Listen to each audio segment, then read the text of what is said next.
নমস্কার, S Bangla news online খবর সব দেখাবো আমরা।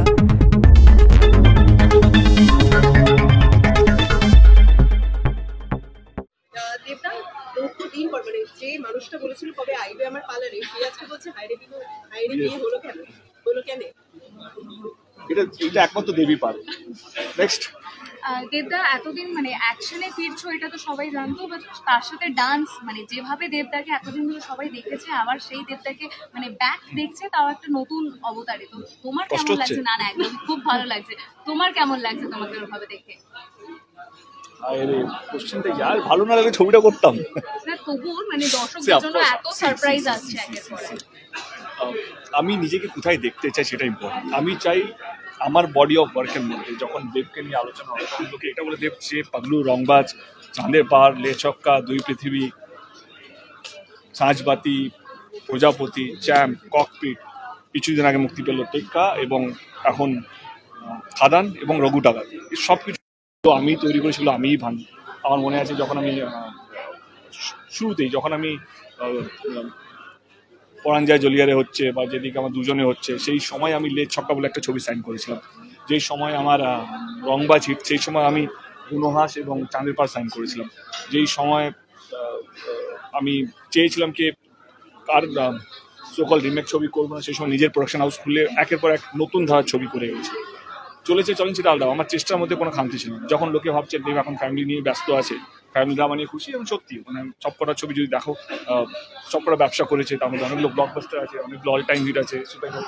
কিন্তু তখন আমার মনে হয় না বস, এবার আমার জন্য বেশি হচ্ছে, কারণ আমি সবসময় নিজেকে ভেঙেছি এবং সেই ভাঙার মধ্যে ডেফিনেটলি আমার নিজের একটা ক্রিয়েটিভ স্যাটিসফ্যাকশন আছে। যখন লোকে ভাবছিল যে দেব আবার প্রজাপতি 2 করবে, তখন আমার মনে হয় না, আমি আর বেশি দিন বাঁচতে পারবো না যদি আমি একই ধারার ছবি যদি আরেক বছর করি, আমার মাঝখানে নিজেকে ভাঙতে হবে। এবং সেটাই হচ্ছে, ভাঙাটাই হচ্ছে খাদানের মতো একটা গল্প, যেটা আজকের দিনে প্রজাপতি প্রধান, টেক্কা হচ্ছে শিওর শট ছবি, খাদান হচ্ছে most experimental film, and sure shot 90% chance আছে না চলা তার বাজেট। কারণ মানুষ বসে আছে, একটু খুদ বাদ করতে বসা আছে, মানে কেন দেব নাচছে না, কেন দেব ওই ক্যারেক্টারটা, গ্রামের নাচ, এই নাচ যারা ভালো বলে চল, কিন্তু ওই ডান্সটা যেই উপলক্ষে যে গানটা ছিল, যে একটা গ্রামের নাচ, এবং এইটা তো কোনো মডার্ন দেবকে দেখতে চাইছে না যে রংবাজ বা পাগলু, এই দেবটা একটা ক্যারেক্টার প্লে করছে, সেই ক্যারেক্টারটা ওইখানকার ডান্সকেই আমাকে ফলো করতে হবে, ওই কালচারের মধ্যে যে হয় সেইটার মধ্যে নিজেকে রাখতে হবে। এবং এখানেও কোথাও 1980s দেব, সেইখানকার ডান্স যতটা ইজি, বা তখন তো সবাই তো নাচতো না, ব্রেক ডান্স করবে না, ওই সময়টাকে গানের মধ্যে বিট আছে, কিন্তু ক্যারেক্টারটা কোনোদিনও গান ছেড়ে বেরোয়নি। সেইখানে শ্যাম মাহাতোকেই পুরো গান জুড়ে দেখতে পাবে। তো অফকোর্স আমি যেটা তুমি প্রশ্ন করলে, কি আমি নিজেকে সবসময় ভাঙতে পছন্দ করেছি, এবং আমারও কোথাও যেন মনে হচ্ছিল কি এরপরে আমি যদি আবার এখনই প্রজাপতি করি, আমি নিজে দেখতে যাবো না, তাহলে আমার দর্শক চলুক না চলুক আলাদা ব্যাপার, দেবের চেষ্টায় যেন কোনো খামতি না থাকে, খাদান হচ্ছে আমার চেষ্টা। জিৎ গাঙ্গুলিকে কেন নিলে? জিৎ গাঙ্গুলি, তুমি ওল্ড ডে ফিরছে তো জিৎ গাঙ্গুলির মিউজিক কেন রইল না?